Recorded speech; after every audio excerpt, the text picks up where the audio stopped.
Assalamualaikum warahmatullahi wabarakatuh. Perkenalkan, saya Ansari dengan NIDN 1307087902. Pada tahun 2002 saya menyelesaikan kuliah S1 pada Universitas Syah Kuala, Banda Aceh, dan pada tahun 2018 menyelesaikan pasca sarjana pada Universitas Syah Kuala, Banda Aceh. Saya dosen tetap pada Fakultas Ekonomi dan Bisnis jurusan Manajemen pada Universitas Gajah Putih Takengon. Dalam mengajar, saya dipercaya mengampu mata kuliah pada Fakultas Ekonomi dan Bisnis dengan mata kuliah Manajemen Sumber Daya Manusia, Manajemen Strategi, Manajemen Kinerja, Manajemen Risiko, dan K3LH. Pada kesempatan ini,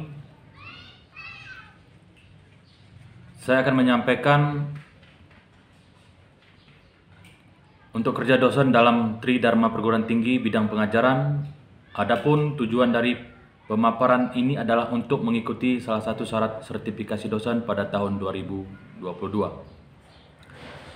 Berikut ini saya akan menyampaikan outline dari materi yang akan saya sampaikan pada kesempatan kali ini. 1. Saya akan menjelaskan deskripsi mata kuliah yang saya ampu, yaitu Manajemen Sumber Daya Manusia merupakan mata kuliah yang mencakup beberapa pokok bahasan, yaitu menjelaskan secara rinci pengelolaan sumber daya manusia dan bagaimana hal itu dapat menjadi strategi bagi manajer dalam mengelola perusahaan, serta diharapkan dapat memahami fungsi-fungsi serta konsep manajemen sumber daya manusia yang meliputi kegiatan sumber daya manusia antara lain perencanaan, analisa, dan rancangan pekerjaan, rekrutmen, penyeleksian calon karyawan, orientasi, penempatan karyawan, pelatihan, pengembangan sumber daya manusia, penilaian prestasi kerja, pengembangan karir, dan balas jasa. Kemudian saya akan menerangkan capaian pembelajaran mata kuliah atau CPMK, kemudian sistem pembelajaran atau metode pembelajaran yang akan digunakan pada mode perkuliahan, serta materi pembelajaran yang akan saya sampaikan dan metode pembelajaran selanjutnya, dan sistem penilaian dan teknik penilaian yang akan digunakan untuk mengukur kinerja mahasiswa serta indikatornya. Pada kesempatan ini saya memaparkan metode pengajaran yakni dalam mata kuliah Manajemen Sumber Daya Manusia dengan bobot 3 SKS. Pada pembelajaran Manajemen Sumber Daya Manusia, saya menggunakan metode DIA atau Delivery, Interaction, dan Assessment. Pada metode pembelajaran secara delivery adalah menjelaskan apa yang akan disampaikan dalam materi perkuliahan yang saya ampu. Interaction akan menjelaskan bagaimana saya menjalin interaksi dalam proses antar mengajar pada para mahasiswa pada mata kuliah yang saya ampu, yaitu Manajemen Sumber Daya Manusia. Dan asesmen akan menjelaskan bagaimana saya mengukur penilaian kemampuan mahasiswa secara objektif di kelas. Untuk pencapaian pembelajaran khususnya pada mata kuliah yang saya ampu, yaitu Manajemen Sumber Daya Manusia, ada 4 CPMK atau capaian pembelajaran mata kuliah yang akan dicapai.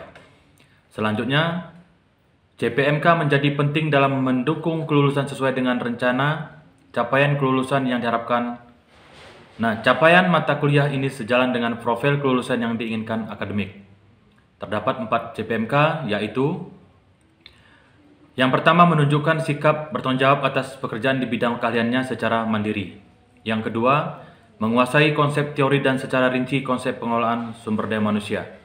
Yang ketiga, mampu menunjukkan kinerja mandiri bermutu dan terukur. Dan yang keempat, mampu memahami dengan baik konsep manajemen sumber daya manusia.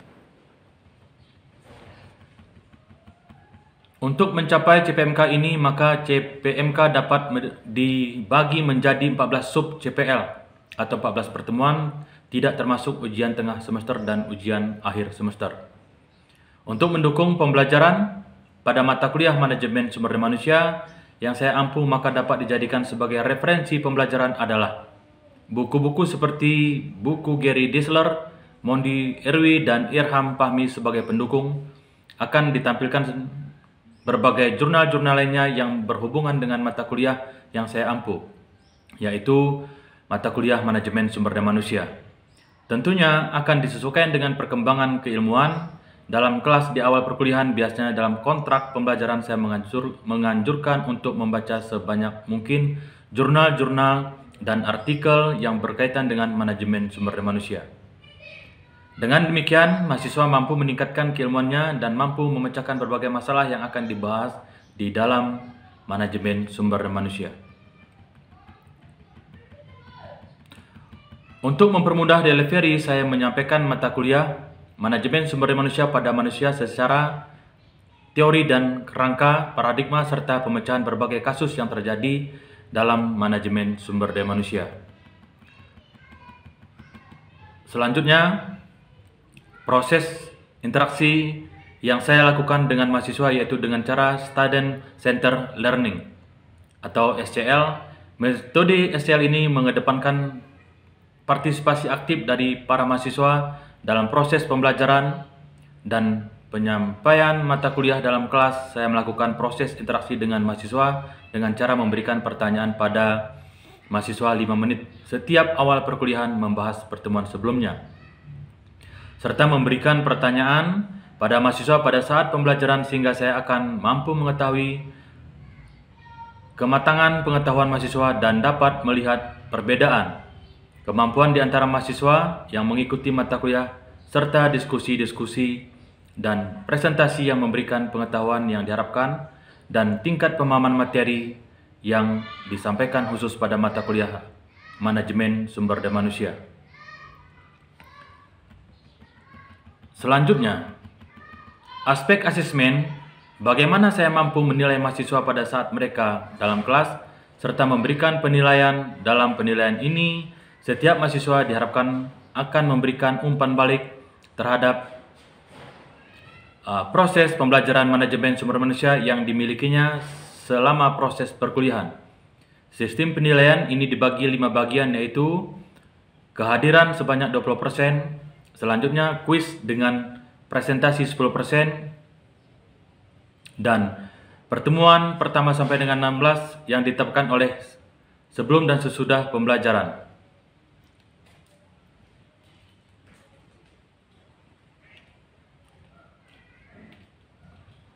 Selanjutnya, midterm dengan presentasi 25% dengan tujuan mengukur kemampuan mahasiswa selama 7 kali pertemuan. Dan presentasi atau praktikum sebesar 25% dan final 20%. Tentunya di awal kuliah dalam kontrak pembelajaran sudah disepakati bersama mahasiswa sebelumnya. Setelah ini saya akan menampilkan bagaimana proses mengajar di dalam kelas. Loyalitas yang sudah ada buku atau pernah baca-baca.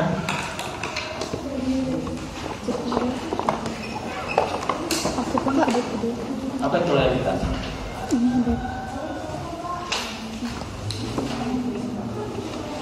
Bentuk kesetiaan. Bentuk kesetiaan. Bentuk kesetiaan yang lain.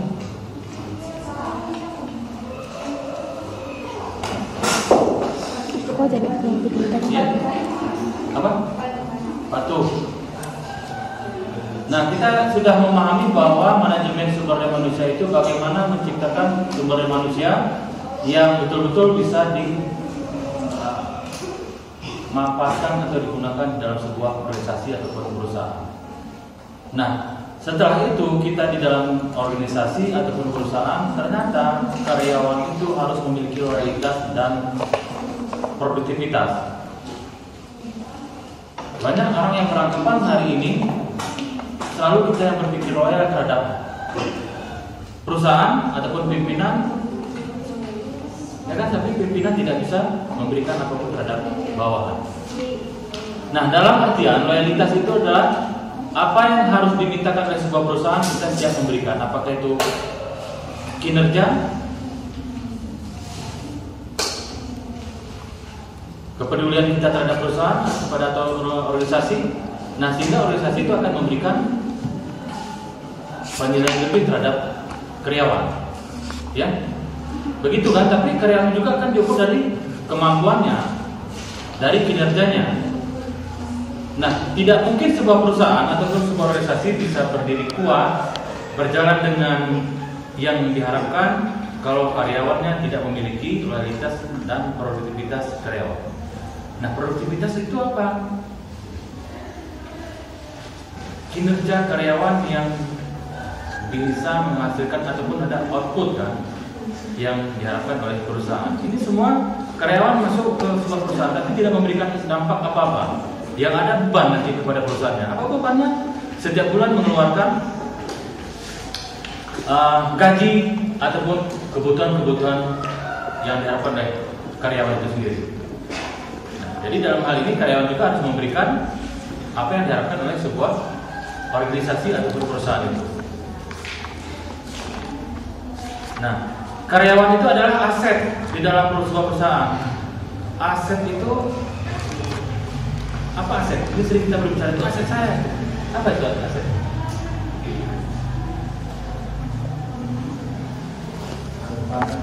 Ya.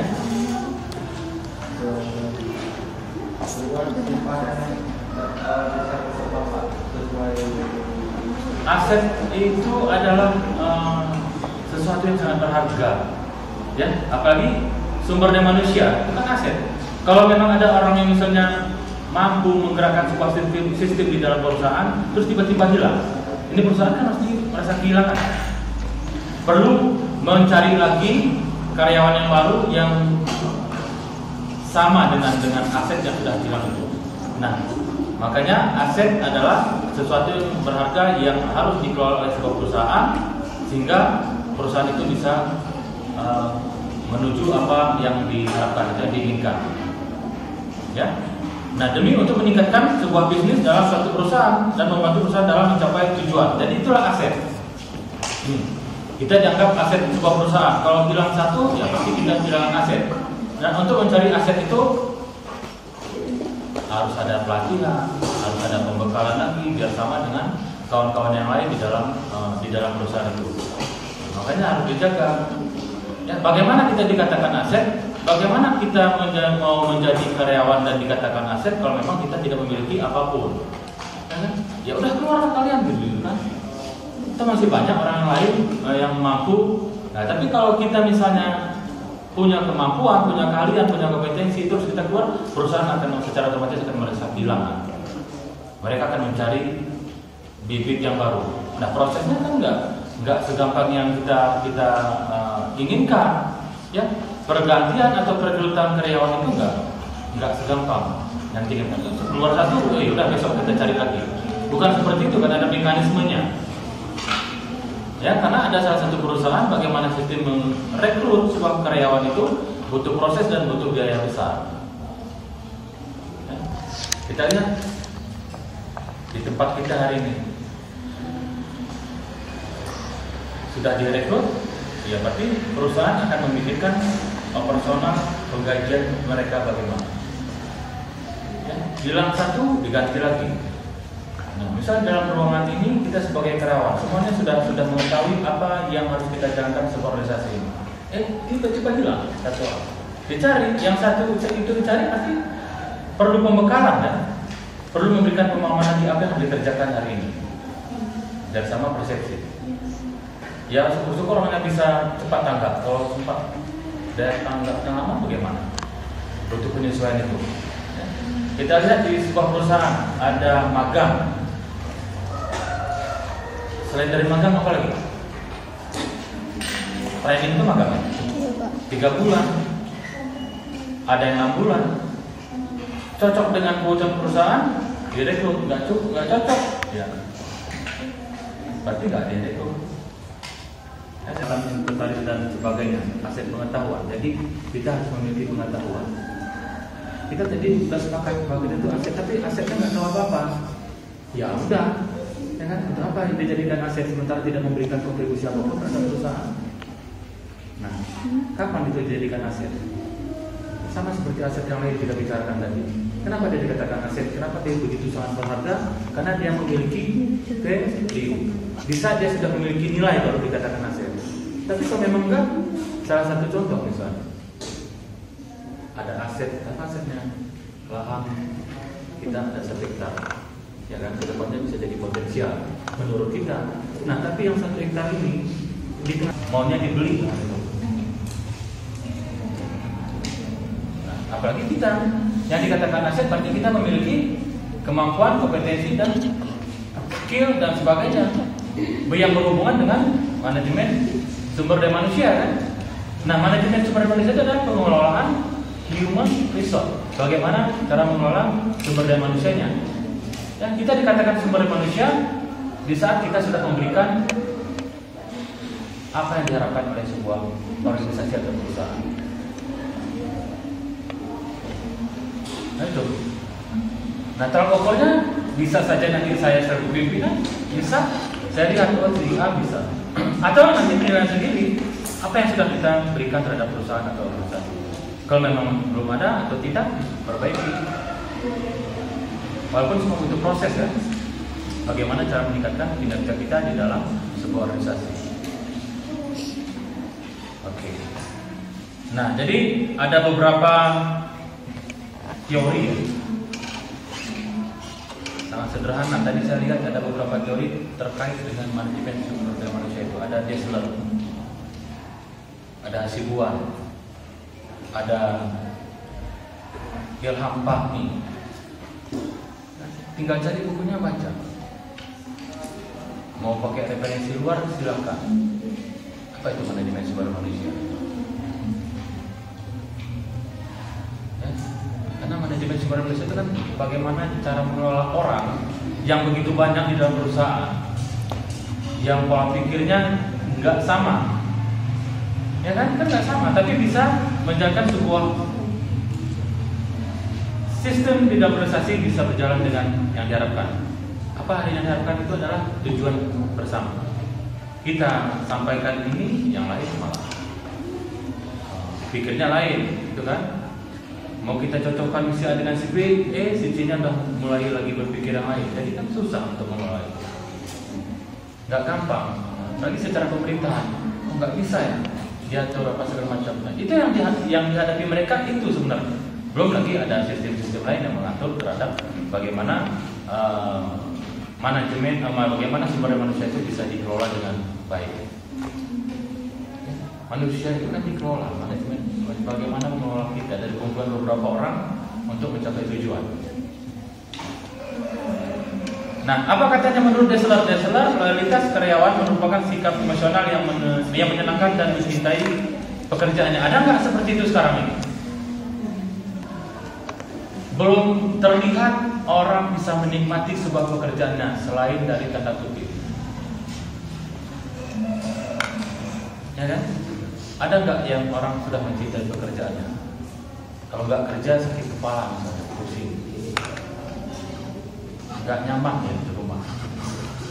Di saat kita tidak bisa menerima apapun, di saat kita tidak mendapatkan apapun dari perusahaan itu, kita akan menceritakan perusahaan. Banyak contoh seperti itu kan. Bukan kita menutupi apa yang terjadi di dalam perusahaan itu, malah kitanya cerita apa bobroknya perusahaan ke luar. Itu kata Hasibuan, bentuk cinta dan kesetiaan kita. Coba lihat beberapa organisasi sebelum dia direkrut, dia itu kan diikat dengan sebuah surat pernyataan ataupun ikrar kan, bersedia dan taat menjalankan semua misalnya aturan yang dijalankan sebuah organisasi. Sanggup nggak menjalankan ketentuan itu? Ya pasti bergabung di dalam organisasi. Nggak sanggup berarti keluar. Ya. Coba kita lihat di negara lain, bagaimana dia mencintai sebuah organisasi itu. Nyawanya pun bisa melayang. Tempat kita disuruh seperti itu, disuruh cepat aja masuk jam 8, masih minta toleransi. Dipotong gaji, nggak bisa terima. Ya kan? Belum lagi yang lain-lain. Kalau yang di luar, kalau kita lihat di salah satu negara terlambat tangan dipotong, kakinya masuk dulu, kaki-kakinya dipotong. Ruang kerja terbatas, satu meja, tidak ada gabung dengan yang lain, asik diskusi. tempat kita kalau nggak diskusi, nggak ada. Tapi kalau memang kita mencintai suatu pekerjaan itu karena apa? Karena ada yang lebih dari tempat kerja itu baru. Itu pun belum maksimal. Ada nggak yang udah terpikir, oh saya memiliki itu? Ya kemungkinan ada beberapa perusahaan ada transaksi menerima Anda. Tapi kalau memang Anda hanya berpikir saya digaji berapa, tapi tidak memberikan kontribusi apapun,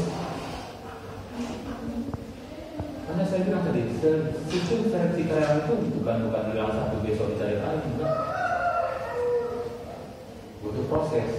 Hanya perusahaan di tempat kita aja yang seperti itu. Hari ini keluar, besok ganti, besok harus ganti. Ada juga beberapa perusahaan yang orang karyawan yang kerja tanpa minta apapun. Masuk full pagi sampai jam 8 jam kerja, tapi belum sesuai dengan UM apa? Kalau kita bisa itu standar apa? UMR. Upah minimum regional, upah minimum kabupaten, upah minimum itu berapa? Bagaimana mau kita minta itu, tapi kita tidak bisa memberikan apapun ke perusahaan. Ya. Nah, selanjutnya menurut Purwo Puspito, bahwa identitas karyawan merupakan sikap karyawan yang mendedikasikan keahlian dan kemampuan. Nah, ini, ya kan? Kemampuan dan keahlian, kita bekerja nggak ada keahlian. Mohon maaf saya bilang ini. Dan saya sampaikan sebelumnya, buka laptop bisa, tapi belum tentu bisa mengoperasikan laptop. Kalau kita bisa buka laptop bisa, ya tinggal buka kan? Tinggal buka, tapi bagaimana mengoperasikan sebuah aplikasi di laptop itu? Nah, belajar. Karena perusahaan ataupun tempat kita bekerja meminta dedikasi kita dan keahlian kita. Hari ini kita bertanya, apa sih keahlian kita? Udah ada nggak? Ya kan? Nanti disampaikan ke kawan-kawan lain, saya kan ahli manajemen sumber daya manusia. Nah, jadi waktu ditanya apa sih manajemen sumber daya manusia? Bingung. Tahu anak ekonomi lebih dekat dengan kebutuhan, kan saya kan ahli pembukuan. Ini banyak diminta nih. Anak ekonomi menjadi bendahara desa karena dia nggak mampu. Kan satu ruang. Satu ruang. Coba lihat sekarang, kenapa? Mereka tidak mau berurusan dengan masalah keuangan. Salah masalah keuangan, ujung-ujungnya bermasalah kan? Nah, mereka menganggap hari ini anak ekonomi itu bisa mengelola pembukuan sederhana. Lumayan. Pun aparatur, ya kan? Pun nggak bisa Pak. Masa kalau pemberitaannya orang yang tidak, mohon maaf, tidak selesai misalnya, nggak mungkin bisa bagaimana dia bisa mengelola. Karena kedepannya sumber daya manusia itu akan lahir yang sesuai dengan kebutuhan. Makanya jangan harap kita kemarin kalau kita selesai satu bisa dilibatkan di salah satu instansi pemerintahan, enggak mesti. Nah, barulah muncul itu tadi, apa yang kita harapkan di dalam sebuah perusahaan itu. Kita sudah menjaga sebuah pekerjaan, sudah kita berikan pada perusahaan akhirnya memberi apa yang kita harapkan. Yang diberikan oleh perusahaan itu jumlahnya. Di saat jumlah itu sudah tercapai, kita nggak mesti mikir di tempat lain. Itu sama aja, mungkin lebih.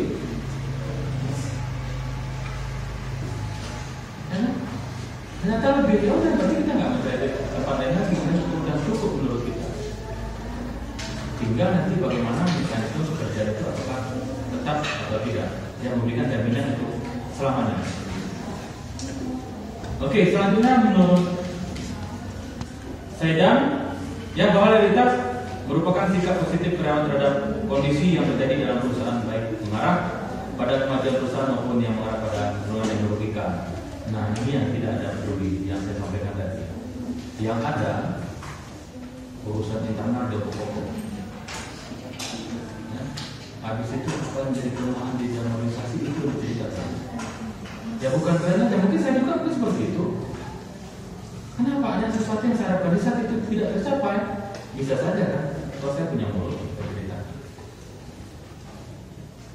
Berarti belum ada yang setia terhadap perusahaan. Berat. Tapi kalau sudah dijalankan, enak. Kalian akan menjadi calon karyawan, ya kan? Atau staf yang berhubungan dengan perusahaan. Ada yang enggak. Atau menjadi staf pribadi. Setelah selesai menikah jadi staf pribadi. Belum bisa mengimplementasikan apa yang dapat hari ini ke perusahaan ataupun tempat yang dapat. Oh, ternyata itu kan cuma teori. Ya betul. Tapi ada di saat kita sudah terbentuk dengan aturan atau pemahaman, di situ akan muncul. Oh, ternyata ini yang manfaat dari manajemen sumber daya manusia. Bagaimana mengelola staff, bagaimana cara menyeleksi karyawan, gitu kan sesuai dengan kebutuhan. Terus bagaimana cara meningkatkan kompetensi, bagaimana cara meningkatkan produktivitas, bagaimana cara meningkatkan kinerja, bagaimana cara melihat kawan-kawan yang ada di ruangan ini yang memiliki bakat, gitu kan? Dia memiliki bakat, tapi istilah sekarang apa? Tidak diberikan kesempatan, sementara dia mampu. Nah, setelah diberikan kesempatan dia mampu, akhirnya sebuah sistem yang dijalankan sebuah perusahaan itu bisa berjalan dengan yang diharapkan. Ada sebelumnya kan? Jadi Pak, kelemahan manajemen strategi salah satunya kemarin itu yang kita bahas, apabila plan A tidak berhasil ada plan B, apabila plan B tidak berhasil ada plan C, kan begitu Pak. Oke. Jadi dalam kelemahan ini apa ada ini peran manajemen risiko dalam menangani hal tersebut? Ini keluar dari apa ya? Ini cara pemakaiannya. Oke. Manajemen sumber daya manusia itu perlu dijalankan dengan manajemen strategi. Ya. Nah, kenapa diharapkan karyawan itu berkontribusi terhadap perusahaan? Itu intinya kan? Kenapa karyawan itu dibutuhkan berkontribusi terhadap perusahaan dan memiliki loyalitas? Belum tentu misi dan visi yang sudah disepakati itu sesuai dengan yang kita harapkan. Visi dan misi itu kan bagian dari strategi dan bagaimana pencapaian sebuah perusahaan yang sudah ikut berorganisasi, ya kan? Yang sudah pernah ikut berorganisasi pasti ada misi dan visi, ada step-step yang dijalankan. Nah, ternyata sudah terkumpul misi kita di dalam organisasi, misi dan visinya nggak dijalankan, ya sama aja. Nah, sementara sistem evaluasinya kan sudah kita sampaikan. Bagaimana cara mengevaluasi strategi yang dijalankan itu apabila tidak efektif atau mengawal strategi itu, ya, atau mengawal strategi. Perusahaan menyiapkan beberapa strategi. Nah, nanti ketika ternyata outputnya nggak tercapai, apa capaiannya misalnya? Tingkat produksi harus terpenuhi di tahun pertama, ya kan? Dengan target pemasaran produksi adalah wilayah A, B, dan C. Ternyata nggak tercapai. Jadi ada satu kesalahan strategi. Nah, strategi ini akan diperbaiki. Apa yang harus diperbaiki? Oh, ternyata produksi kita tidak baik atau belum maksimal sesuai dengan harapan pasar. Akhirnya apa strateginya? Kembali mendesain produk yang kita buat,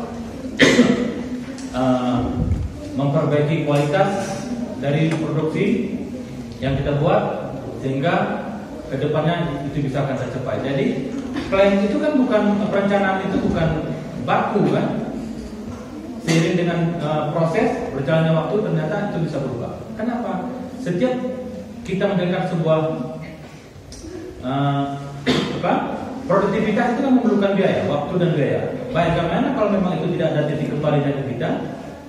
Otomatis waktu akan terbuang sia-sia dan operasional akan banyak keluar, gitu. Ya, jadi harus ada beberapa step yang kita siapkan bagaimana untuk pencapaian sebuah strategi untuk lebih tercapai dan lebih terarah.